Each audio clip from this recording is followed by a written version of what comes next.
Laid out in 1698, Red Lion Square is on the boundary between Holborn and Bloomsbury and was named after the Red Lion Inn that used to be on the site. Red Lion Square is reputedly haunted by the regicides Oliver Cromwell, John Bradshaw and Henry Ireton. Oliver Cromwell, regicide and Lord Protector, died probably of septicemia at Whitehall on Friday the 3rd of September 1658 and was subsequently buried at Westminster Abbey. He was succeeded as Lord Protector by his son Richard, who was forced to resign the position in May 1659, and in 1660 the exiled monarchy was invited to return and be restored. King Charles II had Cromwell's body exhumed on the 26th of January 1661, along those of Judge John Bradshaw, who was president of the parliamentary commission that tried King Charles I and General Henry Ireton, Cromwell's son-in-law. On the 30th of January in 1661, they were beheaded after being hung on a gallows all day, as a symbolic execution marking the date of King Charles I's own death in 1649.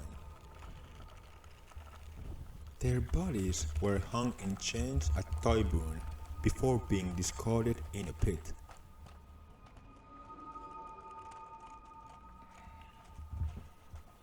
Cromwell's body may have been rescued by two of his daughters, according to local legend, and buried at St. Nicholas's Church in Chiswick.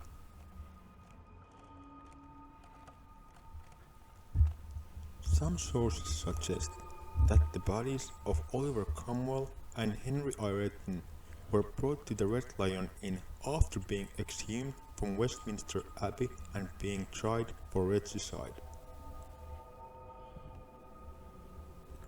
It was from the inn that their bodies were taken to Tyburn and hung alongside Bradshaw. Christina Hall in Haunted England, a survey of English coast lore 1941, points out that Holborn does not lie between Westminster Abbey and Tyburn, hence she thought it unlikely that they would have been brought to the Red Lion Inn. Other sources suggest that the bodies of Cromwell, Ireton and Bradshaw were discarded in a pit in the location that is now Red Lion Square rather than the pit at Tyburn.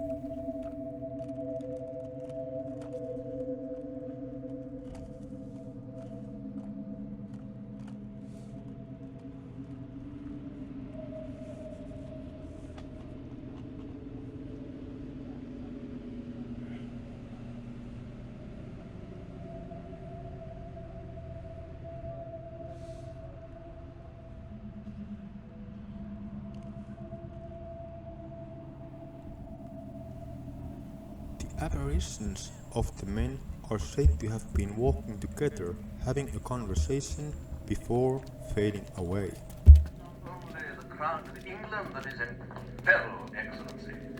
All institutions of established order throughout the countries of Europe are threatened. An Irish army of 20,000 men, 15,000, would forestall such a threat and bring this wretched war to a speedy end.